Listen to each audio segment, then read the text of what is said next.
నమస్తే, welcome to APTS Telugu news. Single లారీల యజమానుల సంఘానికి కార్మిక సంఘాల పీకేఎస్, ఐఎఫ్టియు, ఐఎన్టీయూసీ నాయకులు నోటీసులు ఇవ్వడం జరిగింది. మార్చి 2023-2024 తేదీన మధుకూరులో యజమాను సంఘానికి దేవరపల్లి మండల లారీ వర్కర్ యూనియన్ ప్రదర్శన కార్మిక సమాఖ్య ఆధ్వర్యంలో చర్చలు జరిగాయి.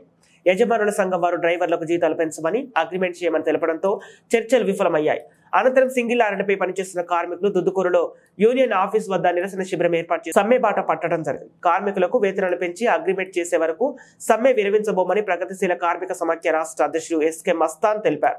నిరసన శిబిరం వద్ద వంట వార్పు కార్యక్రమం నిర్వహించి రాత్రి ప్రగలు నిరసన శిబిరం వద్ద కార్మికులు ఆందోళన నిర్వహిస్తున్నారు. ఈ కార్యక్రమంలో యూనియన్ నాయకులు ఆకాష్, ఏడుకొండలు, కొండయ్య, సత్యనారాయణ, పి బాజీ షేక్, షఫీ, మల్లిపూడి రామకృష్ణ, ఉండరాజవరపు రాజు, లోడింగ్ ట్రాక్టర్ వర్కర్స్ యూనియన్ నాయకులు కల్లెపల్లి కార్తీక్, వెంకటేష్, విజయ్, రాజశేఖర్ తదితరులు పాల్గొన్నారు. సమ్మె బాట పట్టి నూతన వేతన ఒప్పందం కోసం మేము సమ్మె డిమాండ్ నోటీస్ ఇవ్వడం జరిగింది.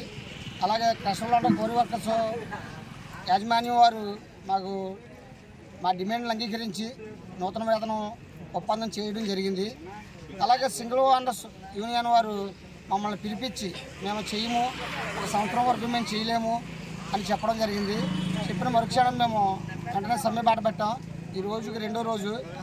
అయితే మా డిమాండ్లన్నీ అంగీకరించి వేతన ఒప్పందం చేసేంత వరకు మేము ఎక్కడా కూడా తగ్గకుండా ఇక్కడే వంట వార్పు చేసుకుని వేయనక పగలనక ఈ సమ్మెలో ఉండి మా కోరికలు తీరేంత వరకు మేము ఇక్కడే ఉండి మా కోరికలన్నీ కూడా నెరవేర్చుకుంటామని ఈ సభాముఖంగానే తెలియజేస్తున్నాను.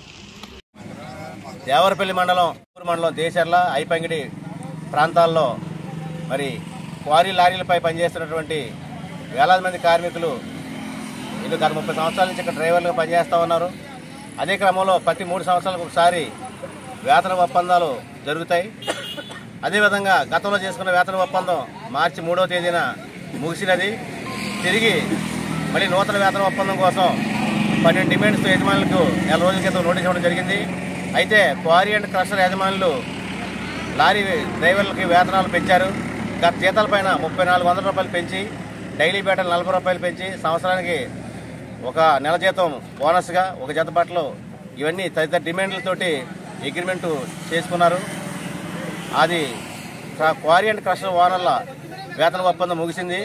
తిరిగి సింగిల్ లారీలపై పనిచేస్తున్నటువంటి కార్మికులు వీళ్ళకి వేతన ఒప్పందం కోసం సింగిల్ లారీ యజమానులకు కూడా నోటీస్ ఇవ్వడం జరిగింది. అయితే సింగిల్ లారీ యజమానులు స్పందించకుండా మేము 1 రూపాయి కూడా మేము పెంచమని చెప్పేసి చాలా నిర్లక్ష్యంగా, చాలా మొండి వైఖరితో వ్యవహరిస్తున్నారు. దాని గురించి సింగిల్ లారీలపై పనిచేస్తున్నటువంటి కార్మికులందరూ కూడా నిన్న శనివారం 23వ తేదీ నుంచి సమ్మె చేయడం ప్రారంభమైంది.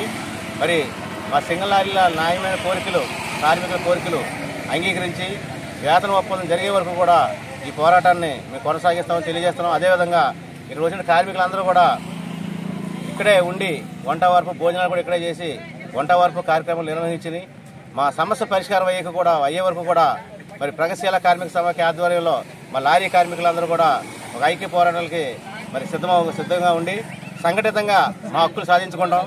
వేతన ఒప్పందం జరిగే వరకు కూడా మా పోరాటం విరమించేది లేదని చెప్పేసి ఈ సందర్భంగా మేము తెలియజేస్తా ఉన్నాం.